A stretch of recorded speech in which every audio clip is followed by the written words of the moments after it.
All right, let's spend about 1 minute to talk about electronic fraud in the Nigerian market. Nigeria's central bank is currently today holding one-day events to talk about this menace in the Nigeria's financial markets. Let's get across to business news producer Temple Ashaju, who is live to us on the phone from downtown Lagos, where these events have been taking place since morning, to talk to us about what's been discussed so far at this very important event. Temple, thank you very much for joining us. Thank you, Bolton. Okay, now bring us up to speed. How much is being said? How much is being lost to electronic fraud? There is a new discovery, and that is a new threat that has been found by financial experts on the security side of the financial markets. And this is called ransomware.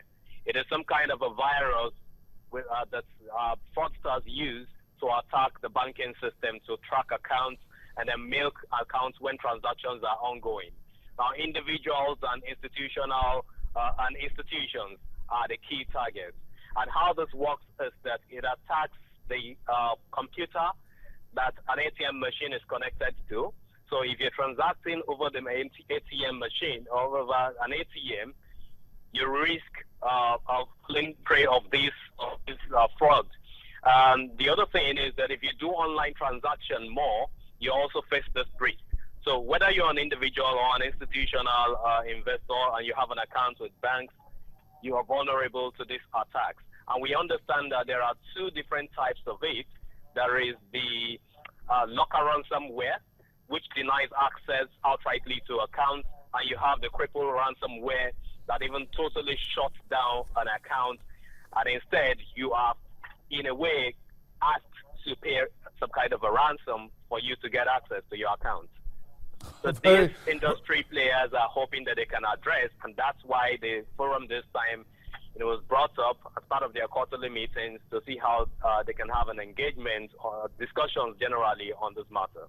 A very quick question, Temple. I'm sure it's been a long day, but the key question is a solution being found? Is there a way around this for the regulators and the market supervisors to get this menace checked? There is no clear solution at the moment. What the financial experts and security experts in the e-fraud space are saying is that we all need to just apply our common sense when we are transacting online. We've got to be very, very careful. When you get an email, some kind of a spam mail from some fraudsters asking you to click on the link to go here, go there, and then enter some kind of information, you do not need to do that. Just ignore it. You need to always know the balance in your account. But efforts are just being, right now, what these guys are doing is to brainstorm on how they can engage the security office of the presidency and then start working things out on it. Okay, Temple, we're hanging in there for this afternoon. Thank you very much for bringing us up to speed on that event taking place on electronic fraud in Nigeria, the new software being used to attack individuals and corporate accounts. Now let's talk about the markets. It's the final trading day for the week. Thursday's debt market analysis. Let's cross over to Ayodeji Abimbola, who is the head of fixed income trading at the UBA Group, to bring us up to speed. Ayodeji, thank you very much for joining us. Yeah, thank you. Good morning. Good afternoon. Ayo, thank you. We appreciate that. Talk us through today's trading. It's been a very interesting week, not with the central banks. Treasury bills, hundreds, about 300 billion naira. The liquidity in the system is still seriously huge. So, where are we trending today, the final day? Yeah, actually, the market opened on a very quiet note. Even as we speak, the market is very, very quiet. Shortly after market open this morning, we had a little spike when it was announced that CBN is trying to issue almost about 50 billion. Just exactly what was issued about 2 days ago, which was the 1 to 2 day bill. And even though we are still expecting the results, this actually created a little spike in the market in the morning. But we are still, the market is still very, very quiet, and nothing actually happened. What happened when the announcement came was a little sell-off at the very lower end of the curve. And so then we've been expecting, the result. And until the result comes out, the market is very, very quiet. Yeah, we're just about heading towards 2 o'clock, a few minutes before 2 o'clock. The markets will close in about an hour or two. So it looks like, well, basically you folks are packing and ready to go for the weekend. Is that so? Yes. Yeah, sure. Sure. So it looks like Sure. a quiet way to end a very busy week when we started. Pardon? Yes, at least it looks like a very quiet way to end a very busy week that started on that note. Yeah, sure. Even when you consider the entire week has been on a very quiet mode. If not for for the OMO, that one, the auction that was conducted on Wednesday, the market has actually been very, very, very quiet.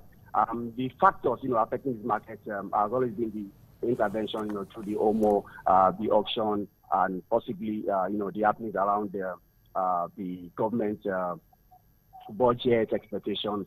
And the forces of the market, the forces of the market, which is demand and supply in this case. We all know what's been happening, in the economy and even in the market at large. But more so, even though we have visitors that before on the 17th of March, we expect market to actually pick up between now and then. But for this week so far, I can conclude and I can tell you that in summary, the market has been very, very, very on a low level and very, very quiet.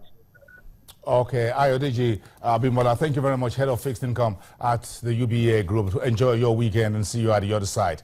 Let's wrap up this edition of the program by heading back to Europe, where Germany's automaker BMW has written to the British employees who make his luxury Rolls-Royce car to warn them about the risks the firm would face if Britain votes to leave the European Union at the upcoming referendum.